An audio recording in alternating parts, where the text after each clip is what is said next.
हरियाणा में मेवात क्षेत्र की 3 ऐसी विधानसभा सीटें हैं जिन पर आज तक भाजपा को जीत नहीं मिली। हालांकि भाजपा ने पिछले चुनावों में जीत के लिए पूरे प्रयास किए, प्रत्याशी भी मजबूत उतारे गए, लेकिन इसके बावजूद भी भाजपा को जीत नसीब नहीं हुई है। हम जिन 3 सीटों की बात कर रहे हैं उनमें फिरोजपुर, झिरका, पुन्हाना और नूंह सीट आती है। हालांकि हरियाणा में कई ऐसी और भी सीटें हैं जिन पर आज तक भाजपा को जीत नसीब नहीं हुई है, लेकिन आज के एपिसोड में जो हम बात कर रहे हैं वो मुस्लिम बाहुल्य 3 विधानसभा सीटों की बात कर रहे हैं। मेवात क्षेत्र की इन तीनों ही विधानसभा सीटों पर इस बार भी राजनीतिक पंडितों की खासी नजर है। नमस्कार, इंडिया एक्सप्रेस में आपका स्वागत है। मैं हूं अंकुर त्यागी और आज आपके सामने प्रस्तुत है हुआ यूं था की अगली पेशकश। हरियाणा की नूंह, पुन्हाना और फिरोजपुर, झिरका विधानसभा सीट से कांग्रेस, निर्दलीय और इंडियन नेशनल लोकदल के प्रत्याशी चुनाव जीतते रहे हैं, लेकिन आज तक भाजपा को ही जीत नसीब नहीं हुई। शुरुआत करते हैं पुन्हाना विधानसभा सीट से। ये सीट परिसीमन के बाद अस्तित्व में आई थी और पहला चुनाव 2009 में हुआ था। पहले चुनाव में इंडियन नेशनल लोकदल के चौधरी मोहम्मद इलियास चुनाव जीते थे और भाजपा उम्मीदवार तैयूब को 836 वोट ही मिले थे। 2014 के चुनाव में निर्दलीय उम्मीदवार रईस खान जीते थे और भाजपा उम्मीदवार इकबाल तीसरे नंबर पर रहे थे। 2019 के चुनाव में कांग्रेस के चौधरी मोहम्मद इलियास जीते और भाजपा के नौक्सम चौधरी तीसरे नंबर पर रहे थे।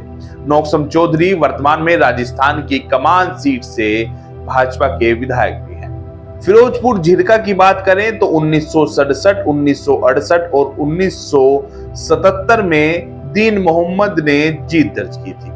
1967 में दीन मोहम्मद स्वतंत्र पार्टी से चुनाव जीते थे तो 1968 में विशाल हरियाणा पार्टी से, साथ ही 1977 में निर्दलीय प्रत्याशी के रूप में उन्होंने जीत दर्ज की थी। जबकि 1972 में हुए विधानसभा के चुनाव में निर्दलीय अब्दुल रजक ने जीत दर्ज की थी।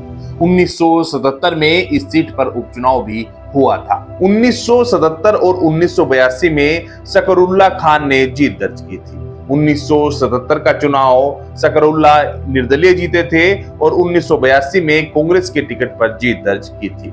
1987 के चुनाव में अजवंत खान लोकदल के प्रत्याशी के रूप में विजयी हुए थे।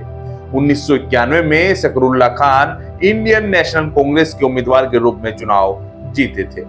1996 में समता पार्टी के उम्मीदवार आजाद मोहम्मद की जीत हुई थी और 2000 के चुनाव में इंडियन नेशनल लोकदल के मोहम्मद इलियास चुनाव जीते थे। 2005 में कांग्रेस के आजाद मोहम्मद और 2009 और 2014 में इंडियन नेशनल लोकदल के नसीम अहमद की जीत हुई थी। 2019 के चुनाव में कांग्रेस के मम्मन खान चुनाव जीते थे। मेवात की सबसे चर्चित विधानसभा सीट की बात करें यानी कि नूंह की बात करें तो 1967 के चुनाव में निर्दलीय उम्मीदवार रहीम खान चुनाव जीते थे। 1968 में कांग्रेस के खुर्शीद अहमद की जीत हुई थी। 1972 में निर्दलीय प्रत्याशी के रूप में फिर से रहीम खान विजयी हुए थे। 1977 में जनता पार्टी के सरदार खान, 1982 में निर्दलीय रहीम खान और 1985 के उपचुनाव में कांग्रेस के आफताब खान की जीत हुई थी। 1987 में लोकदल के खुर्शीद अहमद चुनाव जीते थे और 1989 के उपचुनाव में निर्दलीय हसन मोहम्मद की जीत हुई थी।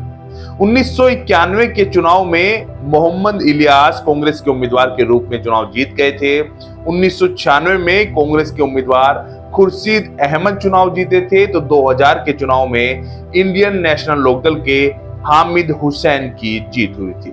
2005 के विधानसभा चुनाव में निर्दलीय उम्मीदवार हबीबुर रहमान की जीत हुई थी।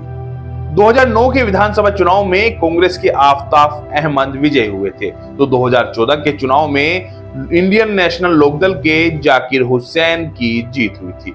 2019 के चुनाव में कांग्रेस के आफताब अहमद फिर से विजयी हुए थे। भाजपा ने नूंह सीट से 2019 में जाकिर हुसैन को प्रत्याशी बनाया था। 2014 के चुनाव में जाकिर हुसैन इंडियन नेशनल लोकदल से चुनाव जीते थे। 2019 के चुनाव परिणाम की बात करें तो कांग्रेस के आफताब अहमद की जीत हुई थी, जिन्हें 52,311 वोट मिले थे, और बीजेपी के जाकिर हुसैन दूसरे नंबर पर रहे थे, जिन्हें 48,273 वोट मिली थी। यानी कि कांग्रेस उम्मीदवार की जीत सिर्फ 4,038 वोटों से हुई थी और दूसरे नंबर पर भाजपा के प्रत्याशी जाकिर हुसैन रहे थे। भाजपा के लिए नूह जैसी विधानसभा सीट पर दूसरे नंबर पर रहना और सिर्फ 4,000 वोटों से चुनाव हारना बड़ी उपलब्धि से कम नहीं था। अब देखना होगा कि इस बार मेवात की तीनों सीटों पर क्या चुनाव परिणाम रहता है। उम्मीद करते हैं कि आपको हमारा यह एपिसोड भी पसंद आया होगा। हमारे YouTube चैनल को सब्सक्राइब कीजिए, Facebook पेज को फॉलो कीजिए, हमारा सहयोग और समर्थन भी करते रहें। आप अपने बहुमूल्य सुझाव हमें कमेंट कर दे सकते हैं। हम हरियाणा विधानसभा चुनाव से जुड़ी वीडियो भी लगातार बना रहे हैं। आप सभी का बहुत बहुत धन्यवाद।